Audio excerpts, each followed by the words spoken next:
आचार्य भगवंत गुरुदेव श्री विद्यासागर जी महाराज की, अष्टांका महापर्व की, परम पूज्य मुनि श्री सौम्य सागर जी महाराज की, समस्त मुनि संघ की। मान महाविश्वरूप करहि नीच गति जगत में, कोमल सदा अनूप सुख पावे प्राणी सदा। जब आचार्य गुरुदेव उन्होंने दीक्षा ली, दिगंबर मुनि बने, तो अपने लिए बने। उनको सिर्फ अपने आप से मतलब था और अपने गुरु से मतलब था।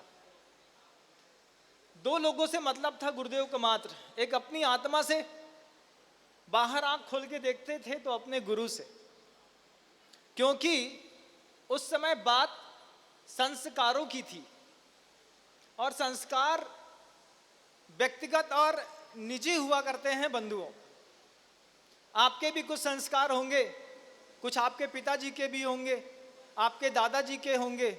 आप देखिएगा, घर के अंदर 3 पीढ़ी के संस्कार मैच नहीं करते, विचार मैच नहीं करते संस्कार के कारण, तो जेनरेशन गैप पड़ जाता है। जब तक आचार्य भगवंत के मस्तिष्क में संस्कार की मात्र बात थी, तब तक वो शुद्ध अंतर्मुखी जीवन जीते थे। मुझे अपने आप से और अपने गुरु से, इसके अलावा कोई मतलब नहीं। लेकिन आचार्य दादा गुरु ज्ञान सागर जी महाराज, जो इस सृष्टि पर बहुत बड़े ज्योतिषाचार्य भी, बहुत बड़े निमित्त ज्ञानी भी थे, उन्होंने जब गुरुदेव को पहली बार देखा और जब गुरुदेव कायोत्सर्ग कर रहे थे, तो आचार्य ज्ञान सागर जी महाराज लगातार आचार्य श्री जी का यह हाथ देख रहे थे।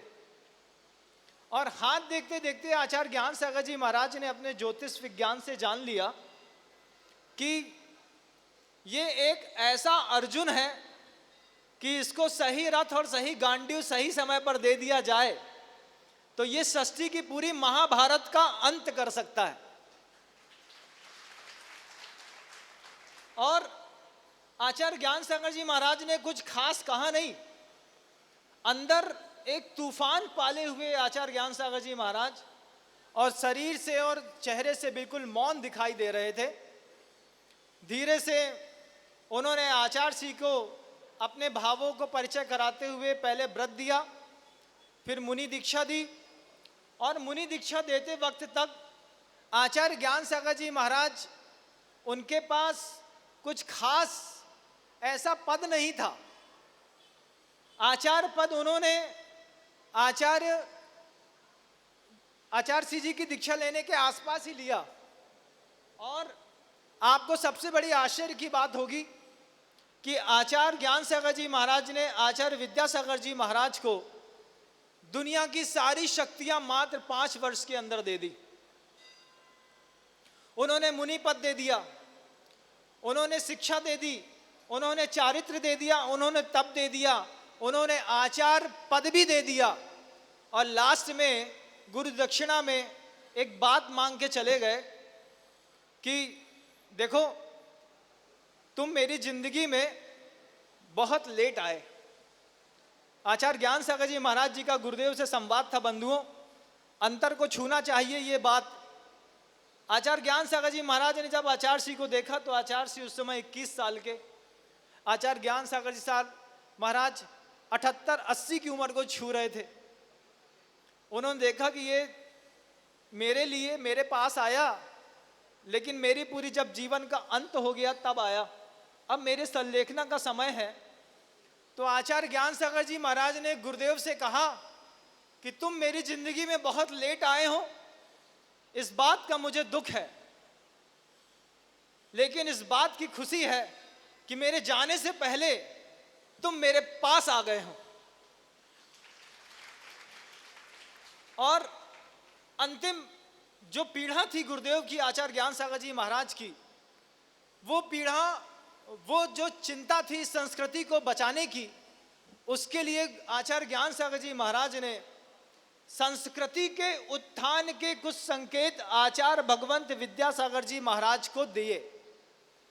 और आचार्य विद्यासागर जी महाराज ने संस्कृति के उत्थान के लिए जो बीड़ा आंख बंद करके अपने गुरुदेव के लिए उठाया, तो पिछले 53 सालों से कंधे में उस वजन को ढोते हुए, चलाते हुए, वो अपने गुरुदेव के शब्दों की पूर्ति करने में आचार्य विद्यासागर जी महाराज ने अपना पूरा जीवन झोंक दिया। आज आप कूलर में बैठे हैं, जो लोग मेरी बात अपने घरों में सुन रहे हैं, वो एसीआर और अच्छे डिजर्ट एनवायरनमेंट में बैठे ठंडी में होंगे, लेकिन संस्कृति का सबसे बड़ा प्रहरी आज भी, अभी भी अच्छी धूप में अपने पैरों में फोले लगाते हुए पैदल जबलपुर की ओर विहार कर रहे हैं। गुरुदेव, मैं आपसे पूछता हूं, क्या गुरुदेव अपने लिए जबलपुर जा रहे हैं? क्या उनको कहीं पर रुक जाएं तो क्या रोटी नहीं मिलेगी? दुनिया में जंगल में भी अगर वो चातुर्मास का संकल्प कर लें तो जंगल में भी 200 चौके लग करके सावकों की इतनी भक्ति है कि उनको आहार दान और निरापद व्यवस्था होती रहेगी। ऐसा शातिशय पुण्य है गुरुदेव का। लेकिन जबलपुर गुरुदेव जा रहे हैं अपने गुरु की बात रखने के लिए। 75 वर्ष की उम्र में जब वो खुद जान रहे हैं कि मेरा भी अब जीवन की संध्या होने को आ रही है, वो लगातार 300 किलोमीटर चल रहे हैं कि कहीं एक पूर्णायु जैसा महाविद्यालय मेरे रहते रहते मैं इस पूरे जैन समाज, जैन कुल और संस्कृति और संस्कार को दे जाऊं। इसलिए वो जो शख्स मात्र 24 अंजुलि पानी में रोज 15 किलोमीटर विहार कर रहे हैं। आचार्य श्री जी की एक खासियत है, उनके आहारचर्या बिल्कुल नियमित और संयमित है। वो 8 अंजुलि पानी शुरू में लेते हैं, 8 अंजुलि बीच में लेते हैं और 8 अंजुलि पानी गिन करके लास्ट में लेते हैं। 25वीं अंजुलि पानी का उनके शरीर में प्रयोग नहीं होता बंधुओं। और आप कम से कम 5 लीटर से ऊपर पानी रोज पीते होंगे। आपके आदर्श आज भी 24 अंजुलि पानी मात्र में अभी भी 15 किलोमीटर, 12 किलोमीटर, 10 किलोमीटर का विहार। प्रकृति रोक देती है तो रुक जाते हैं, लेकिन हौसला नहीं रोकते गुरुदेव, चलते जाते हैं नहीं। जब तक मेरे अंदर श्वास है और जब तक मुझे मेरे अपने गुरु की उस बात को पूरी करने की ललक और दम और आस्था है, तब तक ये प्राण जब तक रहेगा, तब तक मैं अपने गुरुदेव के दिए गए वचन को पूरा करने के लिए अपनी जान झोंक दूंगा। ये संकल्प है इस सदी के महान गुरु का, और इस सदी के उस महान गुरु के उस संकल्प को पूरा करने के लिए आप भी पूछ सकते हैं कि महाराज हम क्या करें। आचार्य श्री के दिमाग में कुंडलपुर के बड़े बाबा, आचार्य श्री के दिमाग में विदिशा के शीतलनाथ भगवान, ये जो मुख्य हैं, नेमावर की पंचकणक प्रतिष्ठा हो गई। आप मंदिर जाके देखिए, ऐसा अद्भुत लगता है कि रोज रात को देव आकर के वहां पे नृत्य और पूजन कर रहे हैं। ऐसा दुनिया का अद्भुत मंदिर नेमावर में बना। और ये शीतल धाम का मंदिर, समोशरण का मंदिर जो आपको सामने दिख रहा है, ये गुरुदेव की जवाबदारी नहीं है बंधुओं। ये मत सोचना कि गुरुदेव की जवाबदारी है, गुरुदेव का प्रोजेक्ट है। ये आस्था और संस्कृति का प्रोजेक्ट हर उस अहिंसक व्यक्ति का है जिसने अहिंसक कुल में जन्म लिया है। और उसकी पहली जवाबदारी बनती है कि अपने सिर्फ व्यसन का पैसा काट देगा ना, तो ये पूरा सोने का बन जाएगा। जो लोग गुटखा खाते, तंबाकू खाते, सिगरेट पीते, फालतू के कचौड़ी पकौड़े खाते, मात्र ये संकल्प कर लें कि एक दिन मैं कोई भी अपने ऊपर खर्चा नहीं करूंगा, और जितना खर्चा करता हूं उतना मात्र मैं शीतल धाम को सिर्फ एक दिन के लिए दे दूंगा। इतने में पूरा का पूरा शीतल धाम का मंदिर बन जाएगा। और आज विदिशा की जब मैं यहाँ पर आया, विदिशा के लोगों से कहा, तो विदिशा के लोगों ने कहा कि महाराज बड़े बड़े लोग आते हैं, बड़ा बड़ा पैसा देते हैं, उनको मान सम्मान 21 लाख, 51 लाख, 1 करोड़ वाले, इन लोगों से मंदिर बन जाएगा। हमने कहा भैया आपके गांव में जो फुल्की बेचता है और जैन है, एक बार जाकर के उससे पूछो, उससे बोलो भैया हमारे यहाँ शीतल नाम का मंदिर बन रहा है, तुम्हारे नाम का 1 लाख रुपए लिख लूं, 3 साल में 33,000 करके दे देना, और तुम्हारी इस कृपा से तुम जुड़ भी जाओगे। 10 मुनि महाराज के संग का एक कलश लेने का सौभाग्य भी मिल जाएगा, और साथ में अपने शीतल धाम बिहार न्यास का पूरा समोषण मंदिर भी बन जाएगा। जब मैंने ये भाव रखी तो ये बोलते हैं, महाराज विदिशा की समाज बहुत टेढ़ी है, नहीं मानेगी।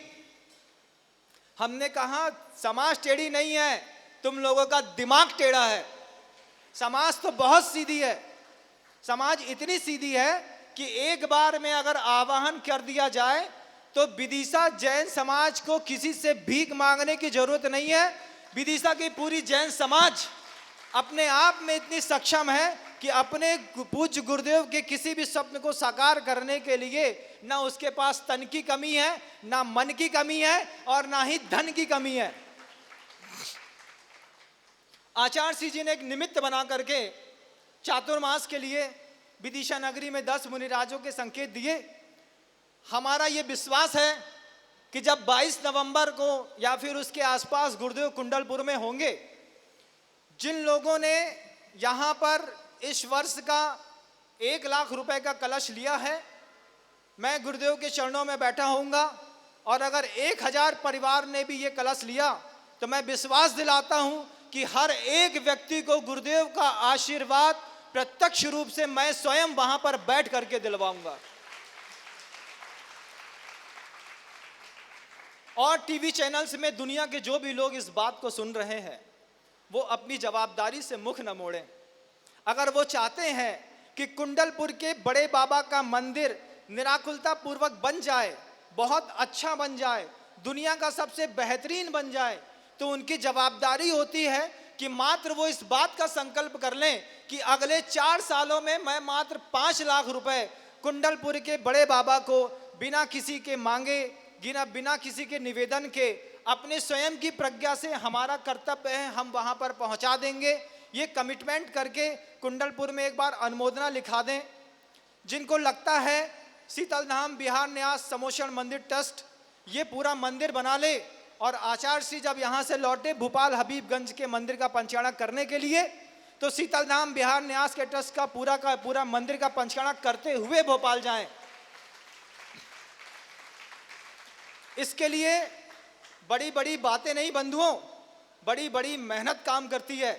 और समाज के जो बड़े ट्रस्टीज हैं, कार्यकर्ता हैं, जिनके पास क्षमता है और योग्यता है, और जो लोग मेरी बात इस समाज में सुन रहे हैं, उस हर छोटे व्यक्ति से जो गुरुदेव के दर्शन चाहता था, लेकिन लोगों ने उसको दर्शन करने नहीं दिए, कभी आचार्य जी के कमरे में आने नहीं दिया, पास आने नहीं मिला, भावनाएं दिल में रखी रखी मर गई, उन लोगों से मैं इस टीवी चैनल्स के माध्यम से कहना चाहता हूं कि एक बार अपने दान करके, एक कलश लेकर के अपनी भक्ति और शक्ति का प्रदर्शन आप शीतल धाम बिहार न्यास में करिए।